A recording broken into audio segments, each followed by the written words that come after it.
Avant de commencer, abonnez-vous à Du Conflit et activez la cloche pour ne jamais manquer nos récits de guerre extraordinaires. Du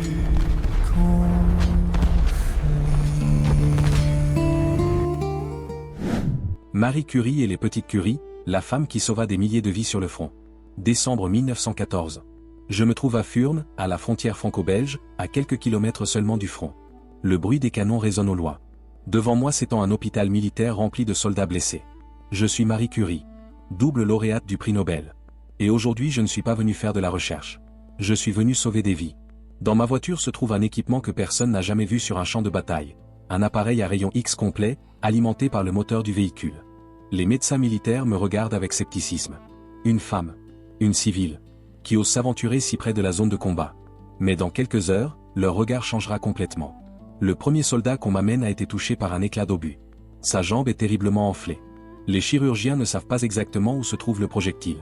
Sans localisation précise, toute intervention chirurgicale est un pari risqué. Je commence l'examen radiologique. Sur l'écran radioscopique, l'image apparaît nettement. L'éclat d'obus est là, profondément enfoncé près de l'os. Je montre précisément sa position au chirurgien.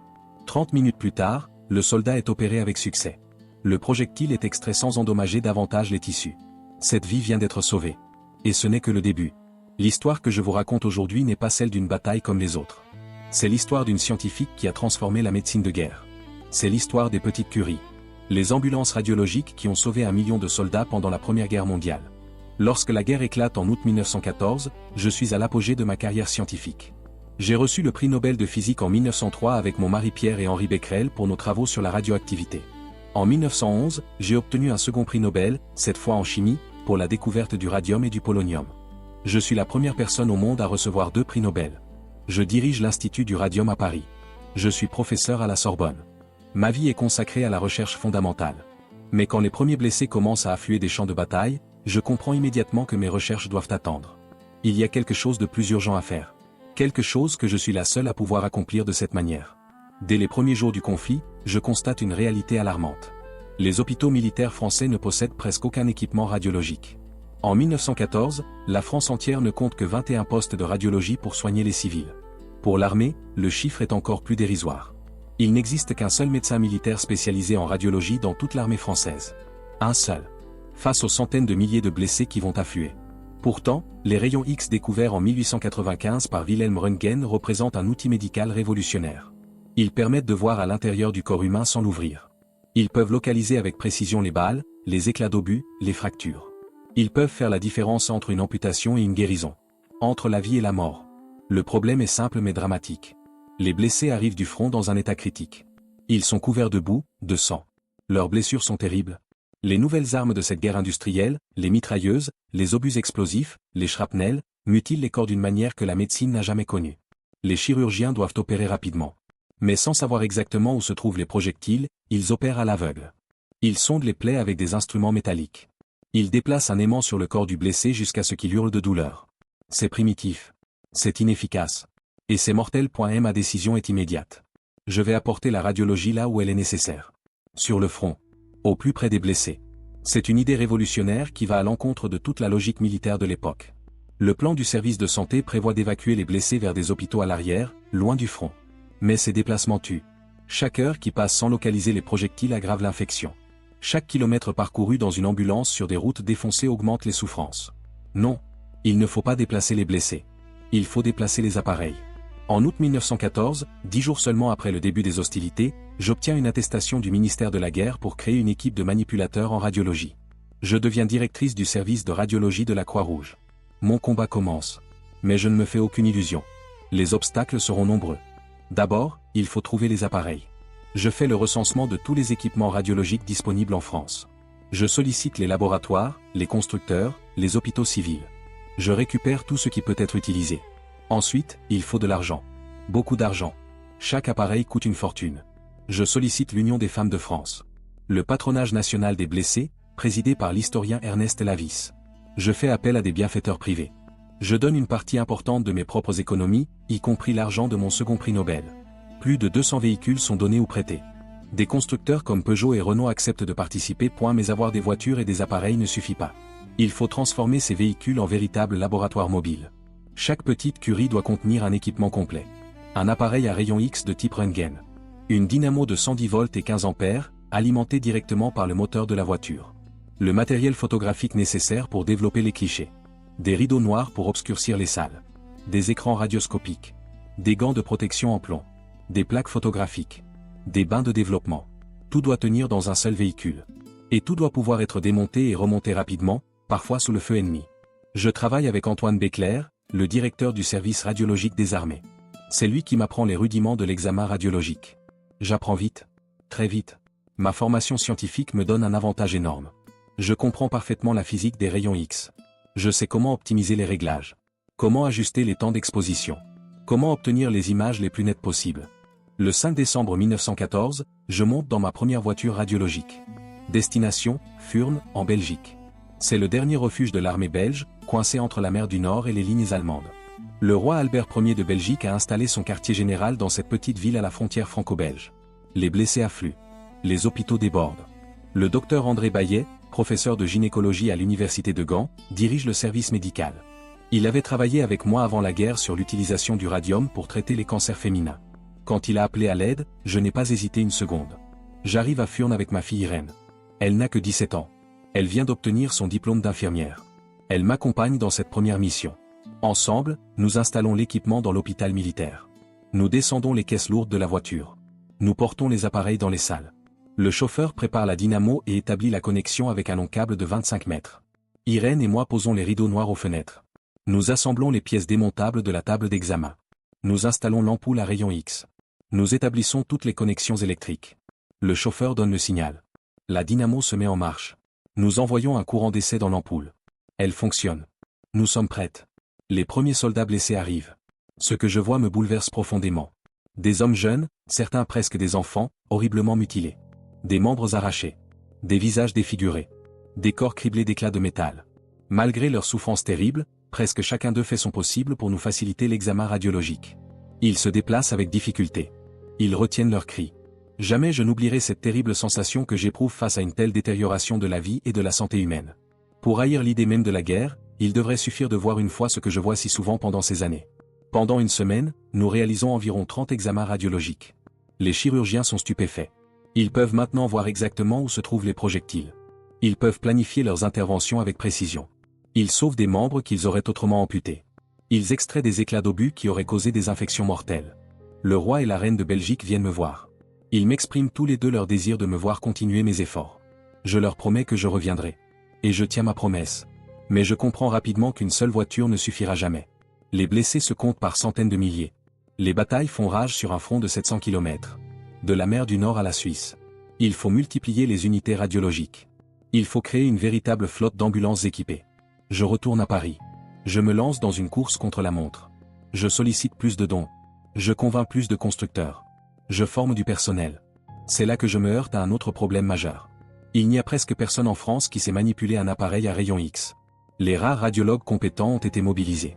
Il faut former rapidement de nouvelles personnes. En 1916, je transforme l'Institut du Radium en école de radiologie. Je recrute 150 élèves. Ce sont en majorité des femmes.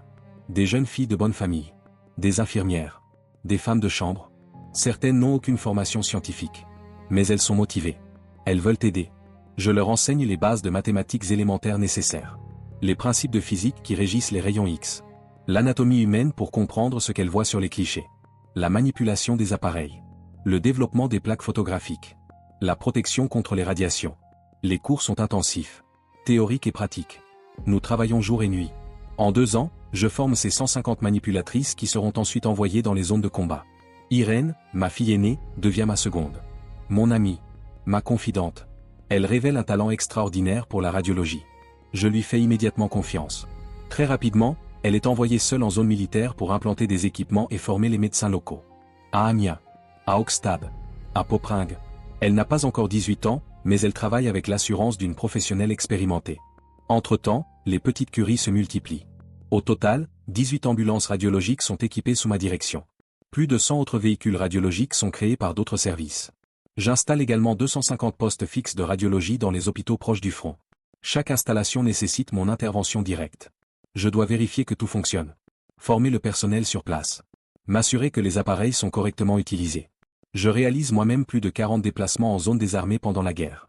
Je me rends à Creil, à Joinville, à Amiens, à Reims, à Verdun. Pendant la terrible bataille de Verdun qui dure 10 mois et fait 700 000 victimes, je suis là. J'installe des postes radiologiques. J'examine personnellement plus de 1200 soldats blessés. Je travaille sous les bombardements. Les obus explosent autour de nous. Les bâtiments tremblent. Mais nous continuons. Il n'y a pas d'autre choix. Les blessés ont besoin de nous. En 1916, j'obtiens mon permis de conduire. Désormais, je peux conduire moi-même mes missions. Je n'ai plus besoin d'attendre qu'un chauffeur soit disponible. Je prends le volant de ma petite Curie et je pars directement vers le front. L'imposant véhicule ne peut pas dépasser 50 km/h. Les routes sont défoncées par les obus. Les trajets sont longs et pénibles. Mais je continue. Le fonctionnement sur le terrain suit toujours le même protocole. Nous arrivons à l'hôpital ou à l'ambulance de campagne. Nous descendons les caisses et les appareils. Nous les portons dans les salles où nous allons travailler. Le chauffeur prépare le groupe électrogène ou la dynamo. Il établit la communication électrique avec un long câble.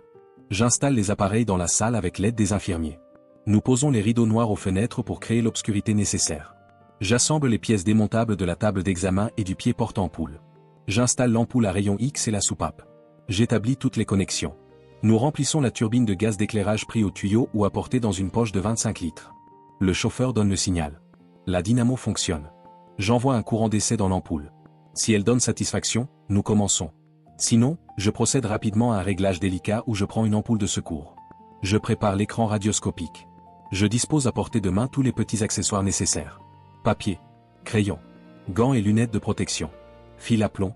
Je place à l'abri des rayons les plaques photographiques et les châssis. Dans le cabinet de photographie, je prépare les bains de développement. Parfois, le cabinet lui-même doit être improvisé avec des rideaux. Tout est prêt. Les examens peuvent commencer. Chaque petite Curie est équipée d'une équipe de 3 personnes. Un médecin radiologiste. Une manipulatrice formée par mes soins. Un chauffeur qui sert également de technicien pour la dynamo. Ils travaillent ensemble dans des conditions extrêmement difficiles. Sous la pluie. Dans le froid glacial de l'hiver. Sous les bombardements. Dans des bâtiments à moitié détruits. Avec des soldats qui souffrent atrocement. Mais ils continuent. Jour après jour. Nuit après nuit. Les résultats dépassent toutes les espérances. Chaque petite Curie réalise environ 10 000 examens pendant la durée de la guerre. Au total, plus d'1 million d'examens radiologiques sont effectués pendant le conflit. 1 million. Ce chiffre représente 1 million de décisions médicales éclairées. 1 million de fois où un chirurgien a pu voir exactement où se trouvait le projectile avant d'opérer.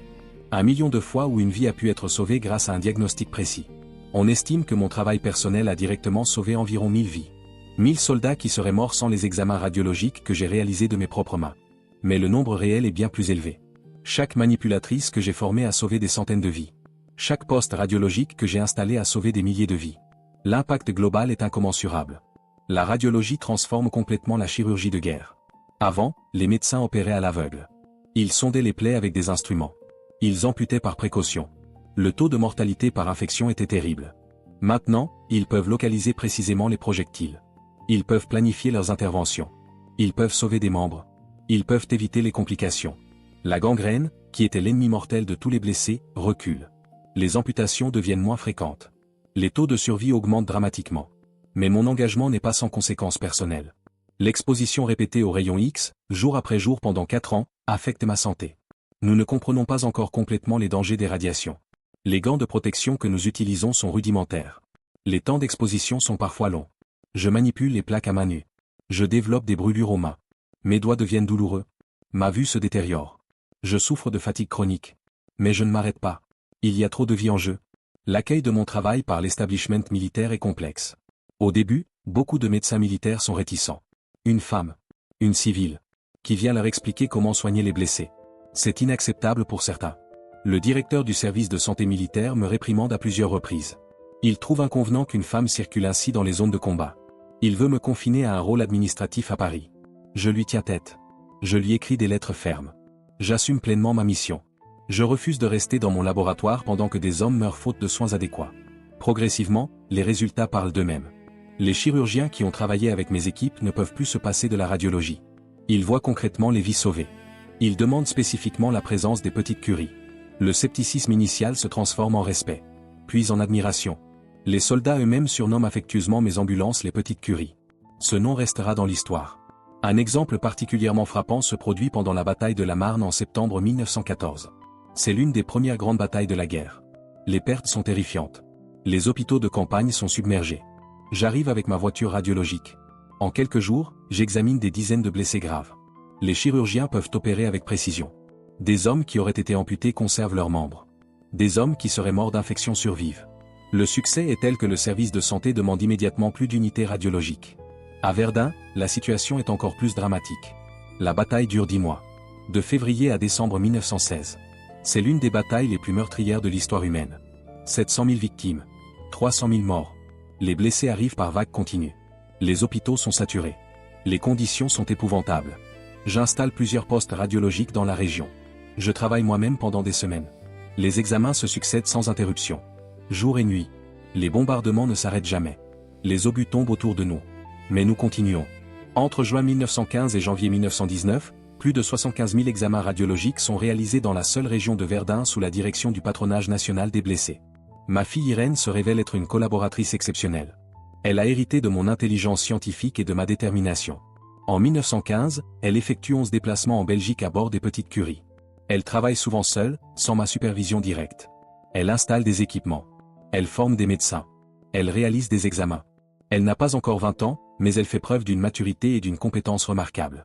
Les médecins militaires qui travaillent avec elle sont impressionnés par son professionnalisme. Au-delà des petites curies, je développe également une autre innovation médicale pendant la guerre. En 1916, je commence à utiliser le radon, un gaz radioactif issu du radium, pour cautériser les plaies et réduire les risques d'infection post-opératoire. C'est une application thérapeutique nouvelle. Le radon est stocké dans de petits tubes hermétiques que les chirurgiens peuvent appliquer directement sur les plaies infectées. Les résultats sont prometteurs. De nombreuses infections qui auraient été mortelles sont guéries. Pour produire ces tubes de radon, je dois travailler personnellement avec le radium. En 1914, au début de la guerre, le gouvernement français m'avait ordonné de déposer mon gramme de radium en lieu sûr. C'est un trésor national d'une valeur estimée à 1 million de francs or. Je l'avais transporté moi-même à Bordeaux dans une caisse en plomb pesant plusieurs dizaines de kilos. En 1915, je le ramène à Paris. Je le mets à la disposition du département de la santé. Privé d'assistants pendant la guerre, je dois préparer moi-même les tubes d'émanation de radon. C'est un travail long et dangereux. Le radon est hautement radioactif. Mais c'est nécessaire. Ces tubes sauvent des vies. L'impact de mon travail dépasse largement le cadre militaire. Avant la guerre, la radiologie était une discipline émergente. La France ne comptait que 21 postes de radiologie en 1914. À la fin du conflit en 1918, elle en compte 850. Dont 450 sous ma direction directe. La radiologie s'est imposée comme un outil médical indispensable. Les médecins ont compris son importance. Les hôpitaux s'équipent. La formation se développe. Ce que j'ai accompli pendant 4 ans de guerre a transformé la médecine française pour toujours. En 1921, je publie un livre intitulé La radiologie et la guerre. J'y décris en détail mon travail pendant le conflit. Je veux que l'expérience acquise ne soit pas perdue. Je veux que les médecins comprennent l'importance de la radiologie non seulement en temps de guerre, mais aussi en temps de paix.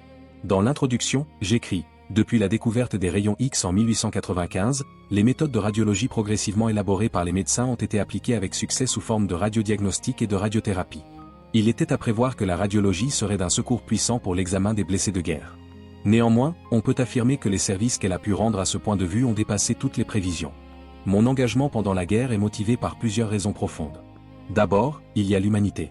Je ne peux pas rester dans mon laboratoire pendant que des milliers d'hommes meurent faute de soins adéquats. Je suis médecin de formation par mes connaissances. Sœur de 2 médecins. Belle-sœur et belle-fille de médecins. J'ai toujours été sensible à la souffrance humaine. La guerre me donne l'occasion d'appliquer mes connaissances scientifiques pour soulager cette souffrance. Ensuite, il y a le patriotisme. Je suis né en Pologne, mais la France est devenue ma patrie d'adoption. C'est en France que j'ai pu étudier. C'est en France que j'ai rencontré mon mari Pierre.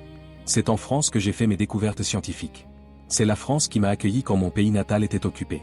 Dans une lettre à mon ami Paul Langevin en janvier 1915, j'écris « Je suis déterminé à mettre toutes mes forces au service de mon pays d'adoption, maintenant que je ne peux plus rien faire pour mon malheureux pays natal. » Il y a aussi une dimension féministe dans mon engagement.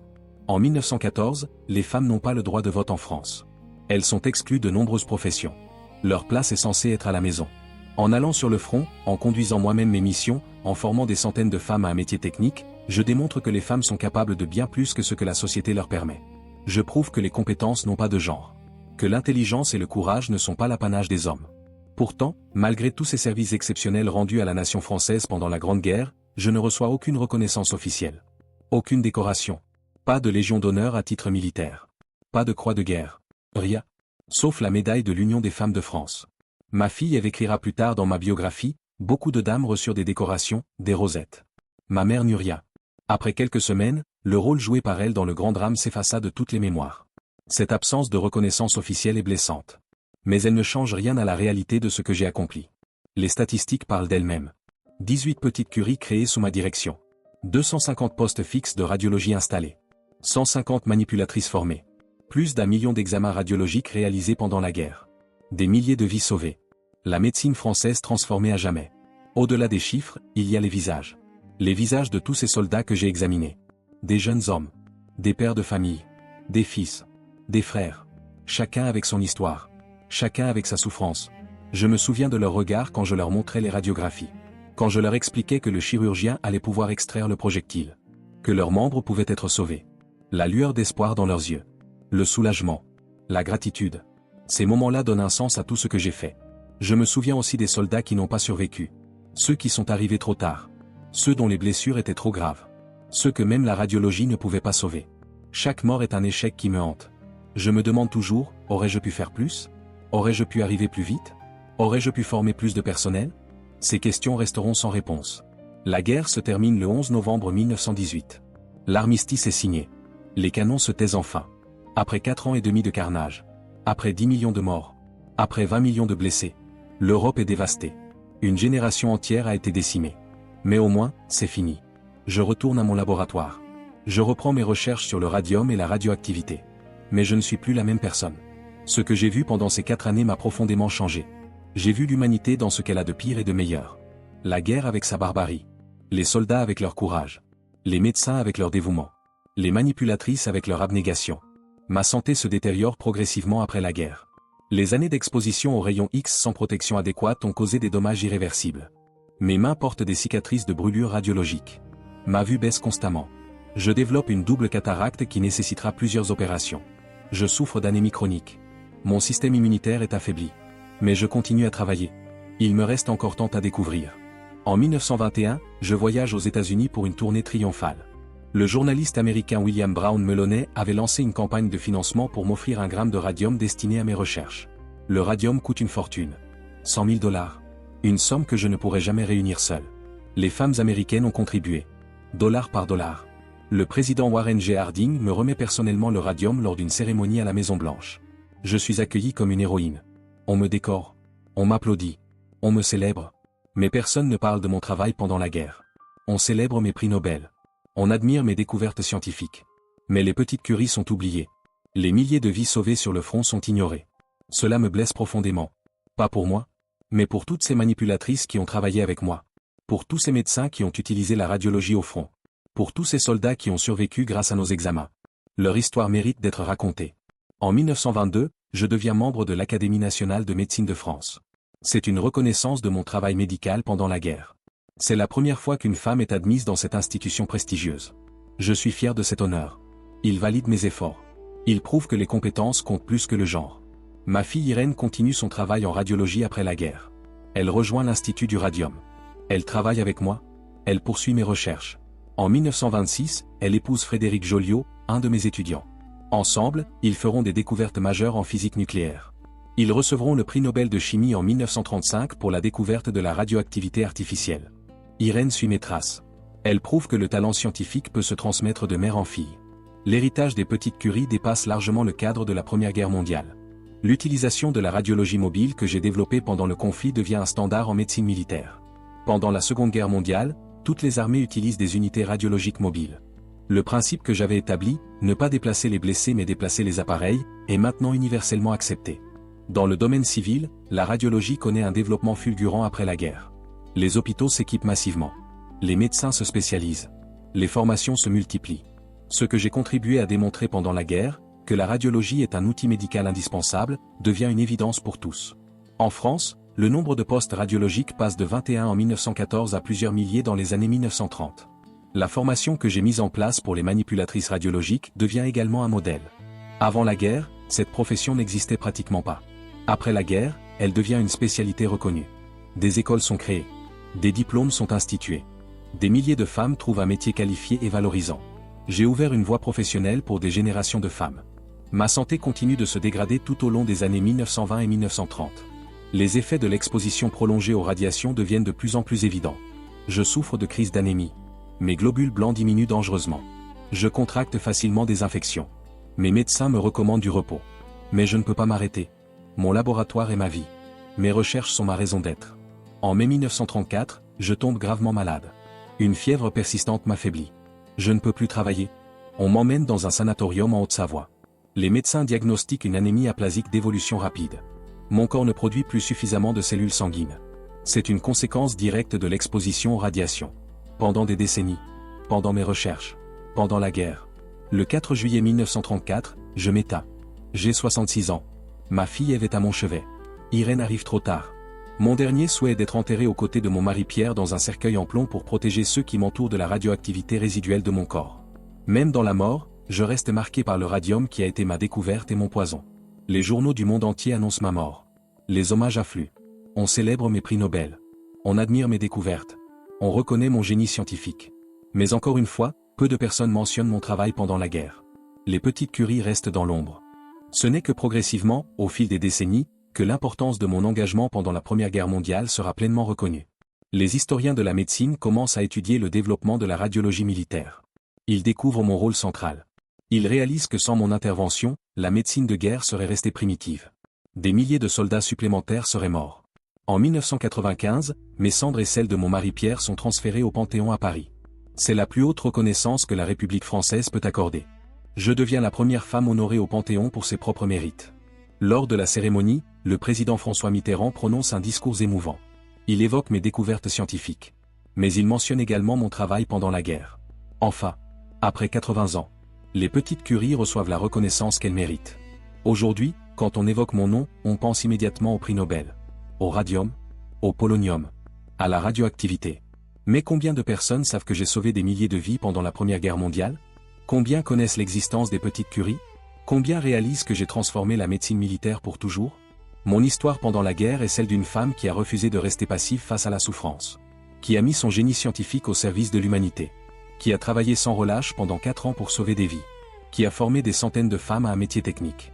Qui a bravé les bombardements pour examiner des soldats blessés. Qui a sacrifié sa propre santé pour le bien des autres. C'est aussi l'histoire d'une innovation médicale révolutionnaire. Avant mon intervention, la radiologie était une curiosité de laboratoire. Après la guerre, elle était devenue un outil médical indispensable. J'ai démontré que la science fondamentale peut avoir des applications pratiques immédiates. Que la recherche pure peut sauver des vies. Que les découvertes de laboratoire peuvent transformer la médecine. C'est enfin l'histoire d'un combat pour l'égalité. En allant sur le front, j'ai prouvé que les femmes peuvent travailler dans des environnements dangereux. En formant des manipulatrices, j'ai ouvert une profession technique aux femmes. En tenant tête aux autorités militaires, j'ai démontré que les femmes peuvent exercer l'autorité. En réussissant là où beaucoup pensaient que j'échouerais, j'ai fait tomber des barrières. Les chiffres sont impressionnants. 18 petites Curie. 250 postes fixes. 150 manipulatrices formées. 1 million d'examens réalisés. Mais derrière chaque chiffre, il y a une histoire humaine. Un soldat qui a survécu. Une famille qui n'a pas été brisée. Un homme qui a pu reprendre sa vie. Combien de ces soldats ont pu retourner chez eux grâce à mon travail? Combien d'enfants ont pu grandir avec leur père? Combien de femmes n'ont pas été veuves? Combien de mères n'ont pas perdu leur fils? Ces questions me hantaient pendant la guerre. Elles me motivaient. Elles me donnaient la force de continuer malgré la fatigue et le danger. Aujourd'hui, près de 110 ans après le début de la Première Guerre mondiale, les petites Curie appartiennent à l'histoire. Mais leur héritage perdure. Chaque fois qu'une unité médicale mobile intervient sur un théâtre d'opération militaire, elle applique le principe que j'ai établi. Chaque fois qu'un examen radiologique sauve une vie, il perpétue mon travail. Chaque fois qu'une femme choisit une carrière scientifique ou médicale, elle emprunte le chemin que j'ai contribué à ouvrir. Mon histoire pendant la Grande Guerre n'est pas celle d'une victoire militaire glorieuse. C'est l'histoire d'un combat quotidien contre la souffrance et la mort. C'est l'histoire de la science mise au service de l'humanité. C'est l'histoire d'une femme qui a refusé d'accepter que des milliers d'hommes meurent alors qu'elle possédait les connaissances pour les sauver. Les soldats que j'ai examinés pendant ces 4 années venaient de toute la France. De tous les milieux sociaux. Ouvriers et paysans. Employés et professeurs. Jeunes recrues et officiers expérimentés. Pour chacun d'eux, j'étais simplement la dame au rayon X. Celle qui pouvait voir à l'intérieur de leur corps. Celle qui pouvait dire aux chirurgiens où se trouvait l'éclat d'obus. Celle qui pouvait leur donner une chance de survie. Beaucoup ne savaient pas qui j'étais vraiment. Ils ignoraient mes prix Nobel. Ils ne connaissaient pas mes découvertes. Ils ne savaient pas que j'étais une scientifique de renommée mondiale. Pour eux, j'étais juste quelqu'un qui essayait de les aider. Et c'était suffisant. C'était même préférable. Je ne voulais pas être traité différemment à cause de ma célébrité. Je voulais être jugé sur mon travail, sur ma compétence, sur ma capacité à sauver des vies. Les médecins militaires qui ont travaillé avec moi ont progressivement changé d'attitude. Au début, beaucoup étaient réticents. Une femme civile qui leur expliquait comment faire leur travail. C'était inacceptable. Mais quand ils ont vu les résultats, leur scepticisme s'est transformé en respect. Puis en admiration. Certains sont devenus mes collaborateurs les plus fidèles. Ils demandaient spécifiquement ma présence. Ils faisaient confiance à mon jugement. Ils reconnaissaient mon expertise. Les manipulatrices que j'ai formées sont devenues mes filles adoptives. Je les ai vues arriver, jeunes et inexpérimentées. Je leur ai enseigné tout ce que je savais. Je les ai envoyées au front. Je les ai vues revenir, transformées par ce qu'elles avaient vécu. Certaines sont restées en contact avec moi après la guerre. Elles m'écrivaient. Elles me racontaient leur vie. Elles me remerciaient de leur avoir donné un métier. Une vocation. Un but. Parmi toutes les manipulatrices, ma fille Irène restera toujours la plus remarquable. Elle avait à peine 17 ans quand elle m'a accompagné pour la première fois à Furnes. Elle était si jeune. Si fragile en apparence. Mais elle avait hérité de ma détermination. De mon courage. De ma passion pour la science. Elle n'a jamais hésité. Jamais reculé. Jamais douté. Elle a travaillé à mes côtés pendant toute la guerre. Elle est devenue une experte reconnue. Et finalement, elle a suivi mes traces jusqu'au prix Nobel. L'aspect le plus difficile de mon travail pendant la guerre n'était pas le danger physique. Ce n'était pas les bombardements. Ce n'était pas la fatigue. Ce n'était pas même l'exposition aux radiations. C'était de voir tant de souffrances, tant de vies brisées, tant de jeunesse sacrifiée. Chaque soldat que j'examinais avait une histoire, une famille, des rêves. Et la guerre avait tout détruit. Je me souviens d'un jeune soldat, il ne devait pas avoir plus de 20 ans. Un éclat d'obus lui avait fracassé la jambe. L'infection s'était installée. Les médecins voulaient amputer. J'ai fait une radiographie. J'ai vu que l'os n'était pas complètement détruit. J'ai convaincu le chirurgien d'essayer de sauver le membre. L'opération a été longue, difficile, mais elle a réussi. Quelques semaines plus tard, ce jeune homme marchait avec des béquilles. Il pleurait de joie. Il m'a embrassé les mains. Il m'a dit que j'avais sauvé sa vie. Que grâce à moi, il pourrait retourner chez lui. Reprendre son travail de menuisier. Fonder une famille. Ces moments-là compensaient toutes les difficultés. Mais il y avait aussi les échecs. Les soldats qui arrivaient trop tard. Dont les blessures étaient trop graves. Que même la chirurgie la plus habile ne pouvait pas sauver. Je me souviens de chacun d'eux. De leur visage. De leur regard. De leur courage face à la mort. Certains acceptaient leur sort avec une dignité qui me bouleversait. D'autres pleuraient. Appelaient leur mère. Leur femme. Leurs enfants. Et je ne pouvais rien faire. Seulement rester à leur côté. Tenir leurs mains. Leur dire qu'ils n'étaient pas seuls. Ces expériences m'ont changé profondément. Avant la guerre, j'étais une scientifique pure. Je vivais dans mon laboratoire. Je manipulais des éléments radioactifs. Je rédigeais des articles scientifiques. La souffrance humaine était une abstraction. Après la guerre, je ne pouvais plus ignorer la dimension humaine de mon travail. Chaque découverte scientifique pouvait avoir des applications pratiques. Pouvait soulager la souffrance. Pouvait sauver des vies. Cette prise de conscience ne m'a jamais quitté. Dans les années qui ont suivi la guerre, j'ai souvent réfléchi à cette expérience. Que avais-je vraiment accompli? J'avais contribué à sauver des milliers de vies. C'était indéniable. Mais j'avais aussi contribué à prolonger la guerre. Les soldats soignés retournaient au front. Ils continuaient à combattre. Ils pouvaient être tués lors du prochain engagement. N'avais-je fait que repousser l'inévitable? Cette question me tourmentait. Mais finalement, j'ai trouvé ma réponse. Mon devoir n'était pas de juger la guerre. Mon devoir était de soulager la souffrance. Chaque vie sauvée avait de la valeur. Chaque jour supplémentaire accordé à un homme blessé était précieux. Même si ce soldat retournait au combat et mourait plus tard, les semaines ou les mois que je lui avais donnés comptaient. Pour lui, pour sa famille, pour son histoire. La guerre m'a également appris quelque chose sur moi-même. J'ai découvert que j'étais plus forte que je ne le pensais. Plus courageuse. Plus résiliente. Avant la guerre, je me considérais comme une scientifique timide. Effacée. Réservée. Pendant la guerre, j'ai dû m'affirmer. Commander. Prendre des décisions rapides. Tenir tête à des généraux. Convaincre des médecins sceptiques. Travailler sous les bombardements. Et j'ai découvert que j'en étais capable. Cette découverte a changé ma vie après la guerre. Je suis devenue plus confiante. Plus affirmée. Je n'hésitais plus à défendre mes idées. À revendiquer mes droits. À exiger le respect dû à mon travail. Sans l'expérience de la guerre, je n'aurais peut-être jamais développé cette force de caractère. L'histoire des petites curies est aussi l'histoire d'une collaboration exceptionnelle entre des personnes très différentes. Des scientifiques et des militaires. Des civils et des soldats. Des hommes et des femmes. Des jeunes et des moins jeunes. Tous unis par un objectif commun. Sauver des vies. Cette collaboration n'allait pas de soi. Les préjugés étaient nombreux. Les réticences étaient fortes. Mais face à l'urgence, face à la souffrance, ces barrières sont tombées. Les chauffeurs des petites curies méritent une mention spéciale. C'étaient souvent des hommes âgés ou réformés, inaptes au service combattant. Ils conduisaient ces lourdes voitures sur des routes défoncées, sous les bombardements, dans des conditions météorologiques terribles. Ils maintenaient les dynamos en fonctionnement. Ils réparaient les pannes mécaniques. Sans eux, rien n'aurait été possible. Pourtant, leur contribution est souvent oubliée.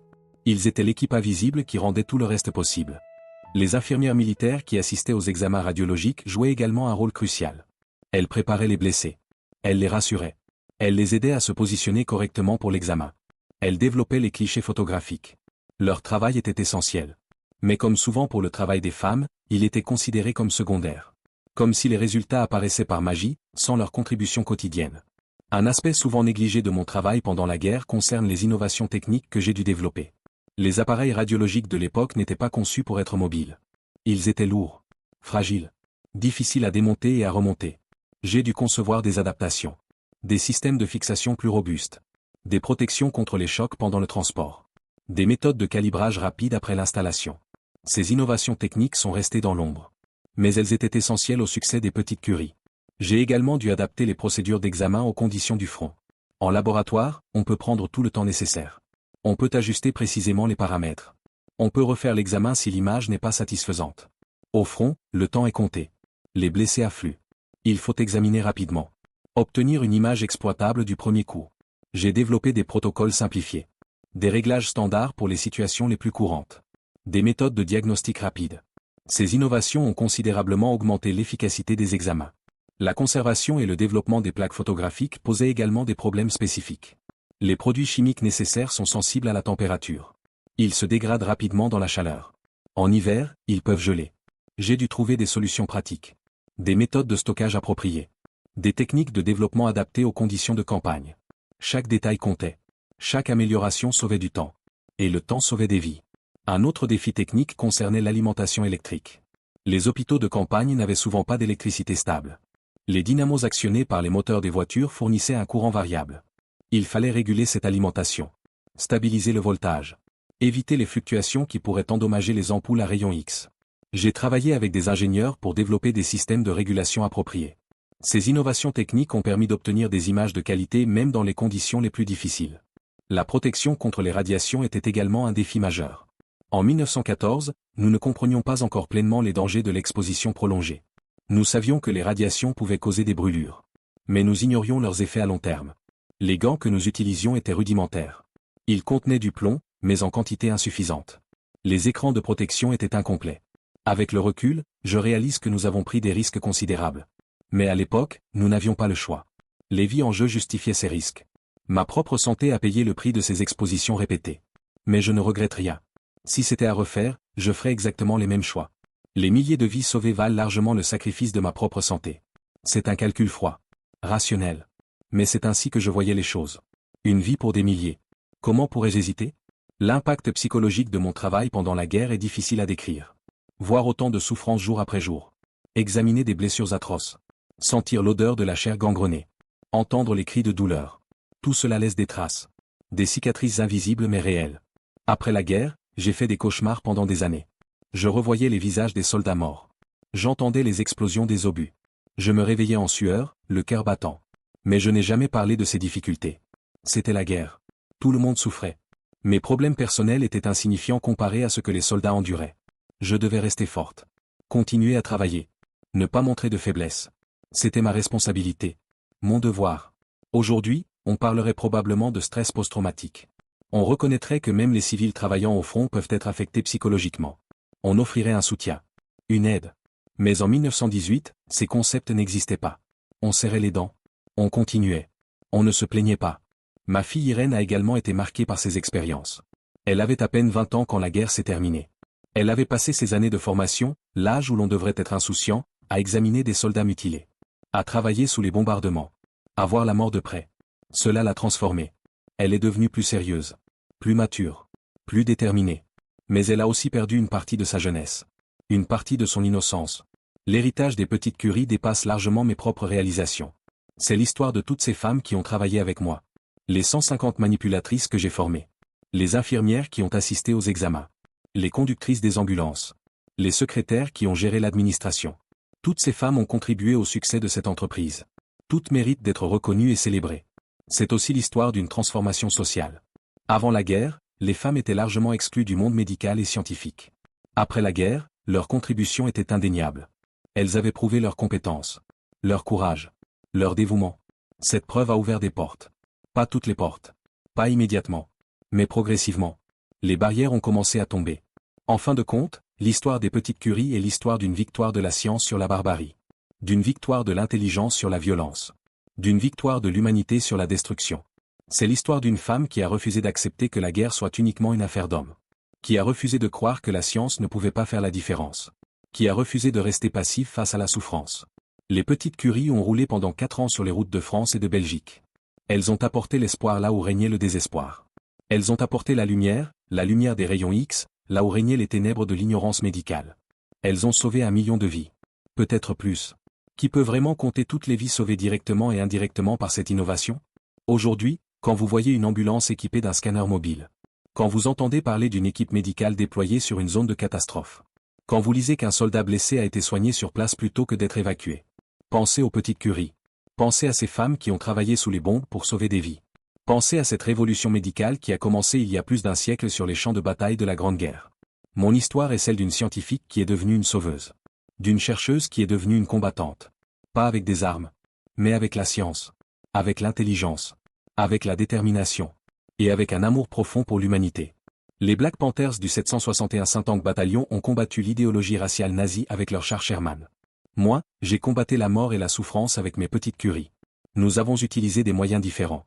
Mais nous partagions le même objectif. Prouver que l'excellence n'a pas de couleur. Que le courage n'a pas de genre. Que l'humanité transcende toutes les divisions. Je suis Marie Curie. Double lauréate du prix Nobel. Pionnière de la radioactivité. Et pendant 4 ans, j'ai été la dame au rayon X qui a sauvé des milliers de vies sur le front de la Première Guerre mondiale. C'est cette dernière réalisation dont je suis la plus fière. Car elle représente l'application concrète de toute une vie de recherche au service de l'humanité souffrante. Les petites Curie ont roulé. Elles ont sauvé. Elles ont transformé. Et leur héritage perdure encore aujourd'hui, plus d'1 siècle plus tard, dans chaque examen radiologique qui sauve une vie. Dans chaque femme qui choisit une carrière scientifique. Dans chaque innovation médicale qui soulage la souffrance humaine. C'était mon combat. C'était mon héritage. C'était ma contribution à l'humanité. Et je suis heureuse d'avoir eu l'opportunité de faire cette différence quand mon pays et le monde en avaient le plus besoin. Découvrez plus d'histoires extraordinaires de femmes qui ont changé l'histoire sur du conflit. Abonnez-vous maintenant pour ne pas manquer ces récits fascinants qui ont transformé le monde à jamais.